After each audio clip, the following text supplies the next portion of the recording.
내 잔이 넘치나이다. 내 잔이 넘치나이다. 사실 쉬운 이야기가 아닙니다. 그냥 기쁜 이야기, 좋은 이야기일 수도 있지만 그 밑에 깔려있는 이야기를 오늘 좀 하려고 합니다.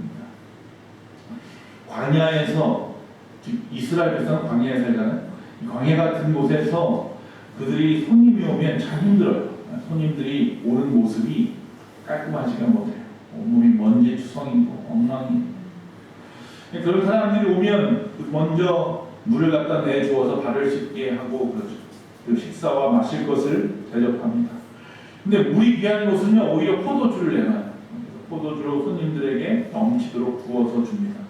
어렵고 힘들어도 넘치게 부어주는 것이 인정이에요. 그래서 내가 당신을 존경합니다. 내가 당신을 사랑합니다. 내가 당신을 이만큼 환영합니다. 라는 표현으로 항상 이 잔을 따라주는데 손님에게 넘치게, 항상 넘치도록 부어줍니다. 그래서 극진한 대접을 내가 받았다라고 하는 것을 느끼게 해주는 것입니다. 우리도 마찬가지입니다. 광야 같은 인생길에 지치고 힘들어서 쉴 곳을 찾다가 예수님에게 가면 예수님은 우리에게 기쁨으로 환영합니다. 그리고 우리에게 잔을 잡다가 채워주시는데 넘치도록 부어주십니다. 그것이 오늘 말씀인 것입니다.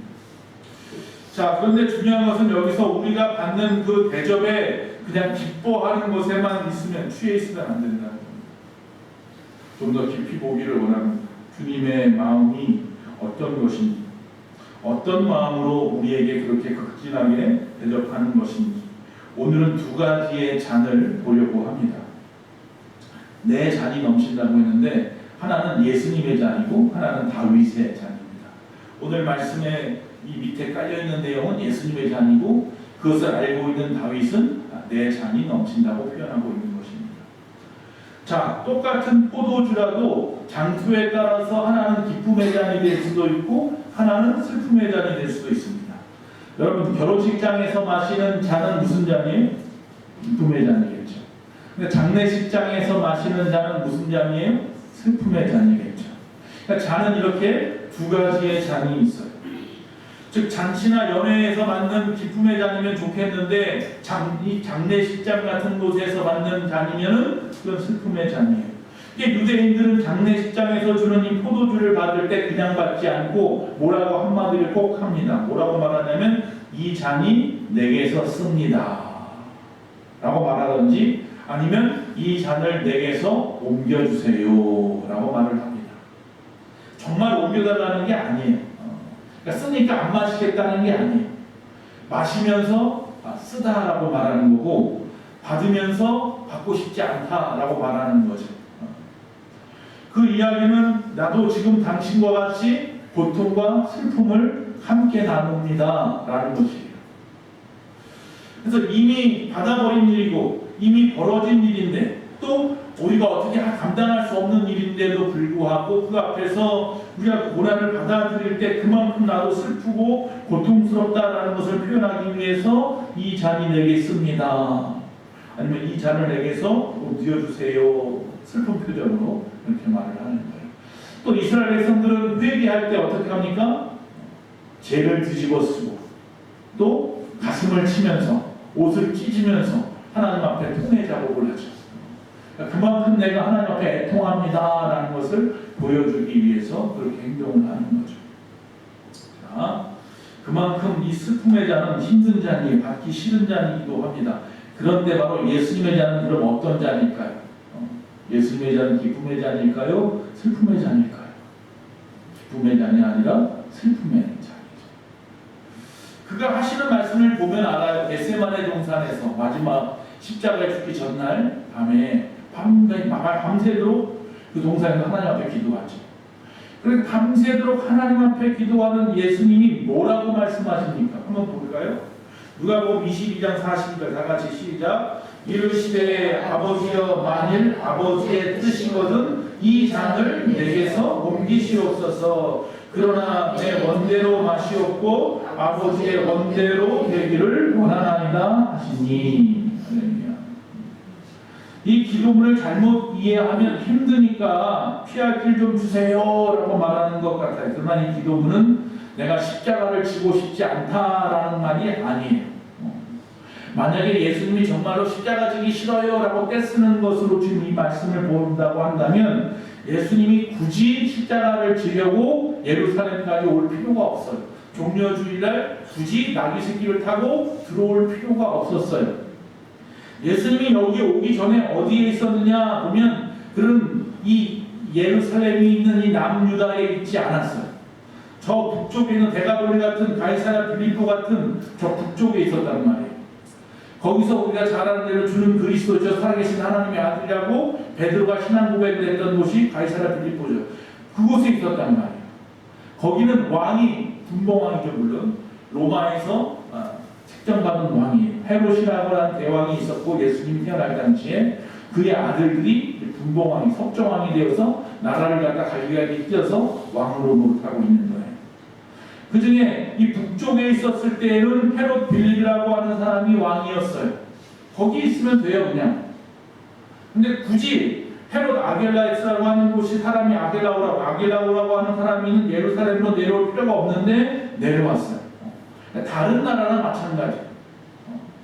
물론 한 나라지만 왕이 다르죠. 근데 굳이 여기까지 내려와서 예수님이 예루살렘 성전에 들어가시고 잡혀서 십자가에 매를 맞으면서 매달릴 이유가 전혀 없었는데 이곳으로 스스로 자기의 의지에 의해서 이 일이 분명히 되어져야 할 일을 알기 때문에 오셨다라는 거예요. 그러니까 이 말씀, 이 잔을 갖다 내게서 옮겨달라고 하는 이 말씀은 나를 좀 살려주세요. 십자가 지기 싫어요. 이런 의미가 아니라 유대인들이 장례식장에서 잔을 받을 때 하는 내용하고 똑같은 거예요. 다시 말하면 앞으로 올 죽음으로 인하여 내가 어떤 상황이 되어질지 알고 있기 때문에 그 마음속에 짓누르는 그런 슬픔을 갖다가 견딜 수 없다라는 거예요. 이건 피할 수 있는 일이 아니에요. 이미 되어지고 벌어진 상황이에요. 그런데도 이렇게 말하는 것은 장례식장에서 유대인들이 하는 말과 똑같은 거예요. 그래서 이 잔은 사실 보통의 잔이라기보다는 이 잔을 마셔야 하는 그 상황 때문에 슬퍼하는 잔이에요. 사실은 우리 때문에 마시는 거잖아요. 우리를 살리기 위해서 이 길밖에 없어서 자신이 십자가에 죽어야 그 피로 저들을 살릴 수 있기에 그 잔을 마실 수밖에 없는 것, 고난의 잔이라고 하는 그 슬픔의 잔을 내가 마셔야 한다는 걸 알기 때문에, 그러나 이것이 얼마나 슬프고 고난이며 어려움인지 알기에 그렇게 표현하는 것뿐이지 정말로 마시지 않겠다는 이야기는 아니에요. 예수님이 십자가에 못 박혀서 그가 죽으실 때 7가지 말씀을 합니다. 그 중에 하나의 말씀이 어찌하여 나를 버리십니까? 라고 말합니다. 엘리엘리 라마 사박다니 라고 말해요. 아람어로 말해요. 북쪽 사람들이 쓰는 말이에요. 방언이나 마찬가지죠. 자, 그렇게 말씀합니다. 이 기도문도 역시 자칫 잘못하면 하나님 이럴 수 있습니까? 뭐 이렇게 들릴 수 있어요. 어떻게 이럴 수 있습니까? 나한테 따지는 것처럼 들릴 수 있어요. 십자가에서. 그러나 그렇게 항변하는 게 아니에요. 엘리엘리 라마 사박다니 하나님이여 하나님이여 어찌하여 나를 버리십니까? 이 말은 시편 22편의 말씀을 갖다가 읽고 있는 거예요.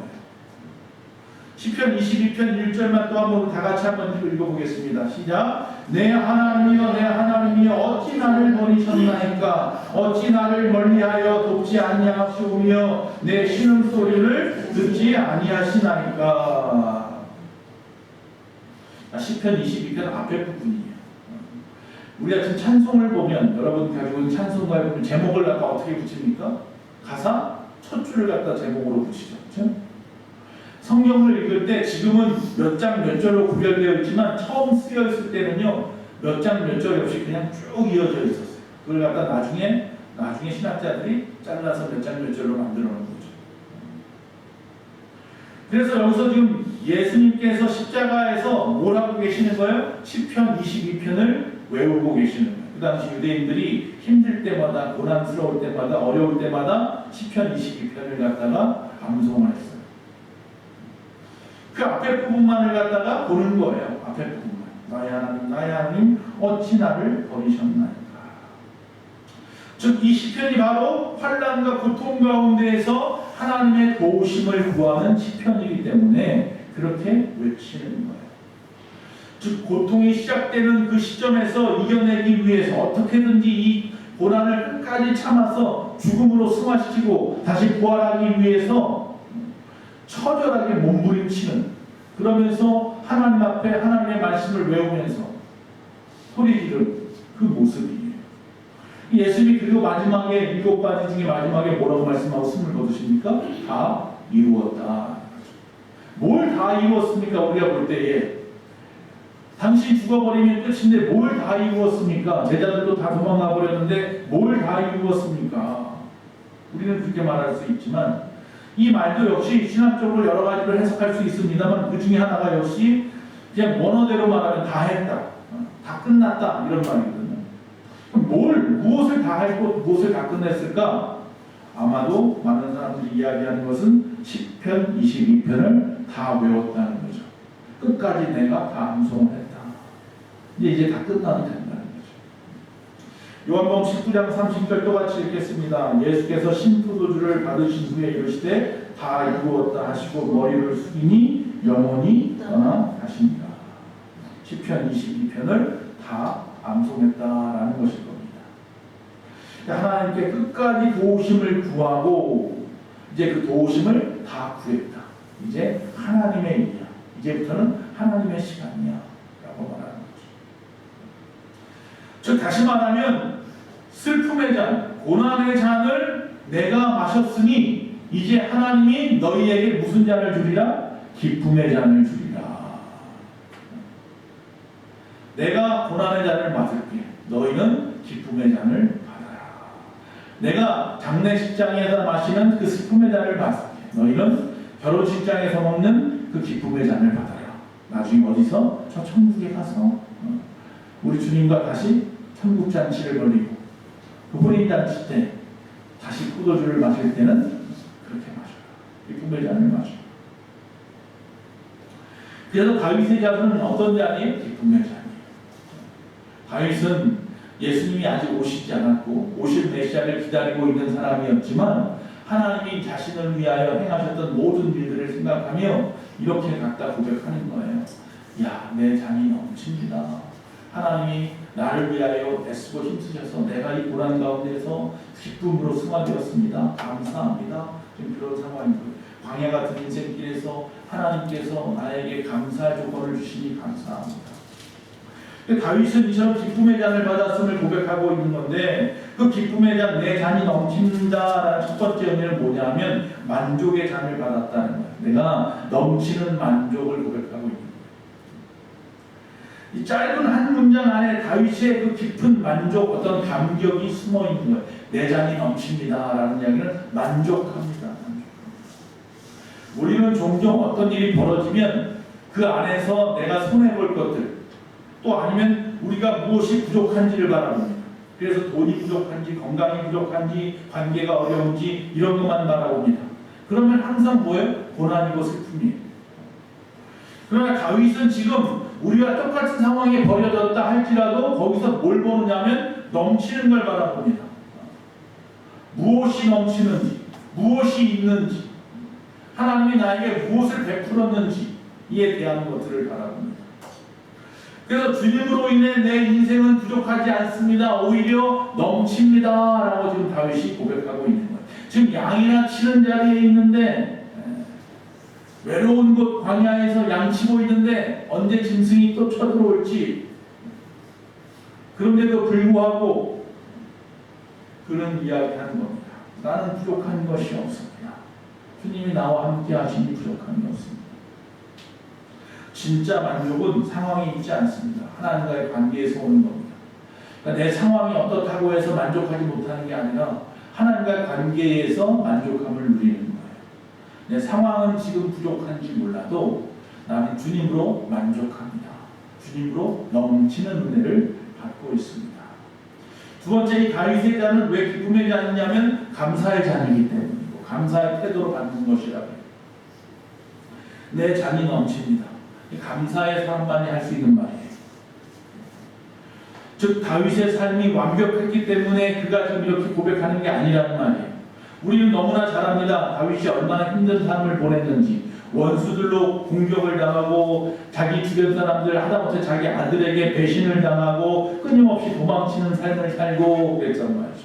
어려움의 시간들을 수없이 보냈던 사람이 다윗이에요. 그런데 그가 하나님 앞에 내 잔이 넘칩니다 라고 말하고 있다. 왜일까? 왜? 즉 하나님께서 나의 삶을 책임진다는 확신이 있기 때문에 이렇게 고백하는 거예요. 그래서 감사할 줄 아는 거예요. 지금 상황은 없어요. 힘들어요. 어려워. 알아요. 누가 뭐 나한테 이야기 안 해줘도 다 알아요. 드러난 현상이니까, 상황이니까. 그러나 다윗은 그것 바라보는 게 아니에요. 항상 나와 함께 하시는 그분, 변함없는 그분이 나와 함께 하기 때문에 하나님의 뜻 안에서 언젠가 선한 길로 인도하신 그런 선하심을 나는 믿습니다. 그 이야기입니다. 그 확신은 그래서 감사로 변화되는 거예요. 우리의 믿음의 확신은 감사로 변하게 되어 있어요. 그래서 지금 감사할 이유가 있어서 하나님 앞에 감사하는 것, 그것을 넘어서 감사할 이유가 없더라도 하나님이 계시는 것만으로, 나와 함께하는 것만으로도, 내가 하나님을 하나님이라 부르는 것만으로도 나는 감사하는 삶을 살겠다라는 의미에서 내 잔이 넘칩니다 라고 말하는 거예요. 또 이 고백은 말 그대로 항상 하나님은 나에게 넘치는 은혜를 주십니다 라는 고백입니다. 많은 사람들이 필요한 만큼만 주죠. 내가 만약에 누구에게 엄마 1,000원 줘요 그러면 1,000원만 주는 거예요. 그런데 하나님은 1,000원 줘요 그러면 뭐예요? 넘치도록 주는 거예요. 먼저 다 아셔서 더 필요한 건 알아서 야 이것도 필요할 거야 이것도 필요할 거야 하고 더 채워주시는 분이 우리 하나님이다. 왜 그래요? 성경에 보면 나와 있잖아요. 예수님이 가나의 혼인잔치에 참석을 했습니다. 그런데 그 가나의 혼인잔치에 술이 떨어졌습니다. 근데 그 어머니가 갑자기 예수님에게 술을 만들라는 건지 갑자기 종들을 보냅니다. 종들은 멀뚱멀뚱 예수님만 쳐다보고 있습니다. 왜 나를 저 사람한테 보냈지? 근데 예수님은 그 상황 속에서 당황하지 아니하시고 손이나 닦고 발이나 닦아야 되는 그 물통을 갖다가 가지고 와서 두세 통으로 물통 가지고 와서 축사하시니 그 물이 변하여 뭐가 되어요? 포도주가 됐어요. 그 물이 변하여 포도주가 될 수 있는데 그 포도주가 어떤 포도주? 지금까지 마셔보지 못한 극상품의 포도주예요. 하나님은 주실 때 그렇게 주시는 분이에요. 하나님이요. 그냥 포도주가 아니라 지금까지 마셔본 적이 없는 극상품의 포도주를 주시는 분이에요. 오병이의 사건을 보세요. 그 어린아이가 가지고 온 것 5병, 떡 5개, 2억, 물고기 2마리. 자기 혼자 먹으려고 한 조그만 것, 물고기하고 큰 것도 아니고 조그만 거 2개, 조그만 떡 5개, 밀떡 5개. 그거 먹고 있으려고 했던 그거 갖다가 하나님 앞에 축사하고 했습니다. 나눠주었더니 다 먹었네? 그렇더니 끝! 이게 아니라 몇 광주리가 남았다고요? 12광주리가 남았다. 12개도 아니고 12광주리가 남았다. 하나님은 어떻게 주신다고요? 넘치게 주시는 분이다.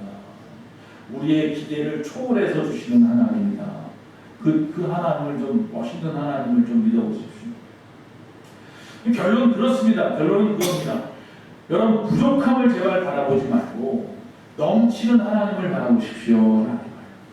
부족한 내 현상, 내 상황만 자꾸 바라보고 안 됩니다, 할 수 없습니다, 하지마, 안 돼, 하지 마시고 제발 넘치는 하나님을 바라보시고 하나님이 하시면 됩니다. 하나님이 나와 함께 하시기에 나는 믿습니다. 오늘 여러분의 삶이 어떻습니까? 겨우겨우 하나님으로부터 위로나 없는 정도로 살아가고 있습니까? 아니면 정말 현실적으로 우리 앞에 기적을 보고 살아가고 있습니까?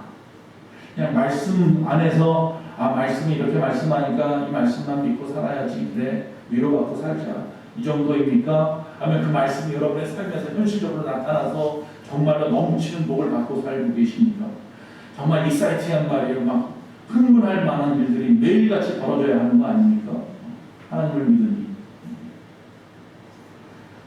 우리의 고백이 이렇게, 우리의 고백, 내 잔이 넘친다는 고백이 없어요. 불안해.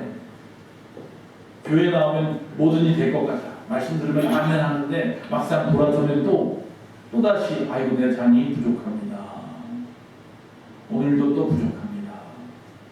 하나님이 채워주실까? 혹시 지금 잔이 비어있다고 느껴지는 분이 있다면 조용히 그러나 또 확신을 가지고 주님 앞에 기도하십시오. 주님은 오늘도 내 잔을 넘치게 하실 줄로 믿습니다. 내 잔이 넘칩니다. 어떤 자기 암시적인 그런 어떤 감정의 그런 선언이 아니라 정말로 확신에 찬 믿음의 고백을 하셔야 합니다. 그래야 역사가 일어나는 겁니다.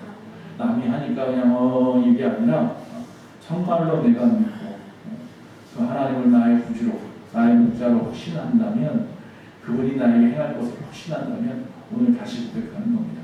내 잔이 넘칩니다. 우리 옆 사람을 고백하십시오. 내 잔이 넘칩니다. 할렐루야. 내 잔이 넘칩니다. 기도하겠습니다. 사랑의 아버지 하나님, 오늘 이 자리에 있는 모든 심령들마다 항상 주의 은혜로 사는 줄로 믿습니다. 아버지, 연약한 것만 바라보지 않게 하시고 하나님을 바라보게 하시옵소서. 하나님이 우리에게 보내주신 예수 그리스도, 그분이 우리의 모든 슬픔과 고통을 감당하셔서 그 슬픔의 잔을 마시셨으니 이제 우리에게는 기쁨의 잔만 있는데 우리도 또 슬픔의 잔을 마시려고 하니 이 어리석은 자들을 용서하여 주시옵소서. 항상 걱정하고 근심하는 것이 아니라 확신에 찬 믿음을 가지고 주 안에서 살아가게 하시옵소서. 나는 거짓말하고 나쁜 짓 하면서 내 잔이 넘치나이다, 그것이 아니라 정말 하나님 말씀대로 살면서 순종하면서 내 잔이 넘치나이다 다윗처럼 고백한다면 하나님은 듣지 않을 일이 없습니다. 분명히 하나님이 들으시고 응답하실 줄로 믿습니다. 주님, 저들의 잔을 채워 주시옵소서. 넘치도록 부어 주시옵소서. 예수님의 이름으로 기도합니다. 아멘. 찬양합니다.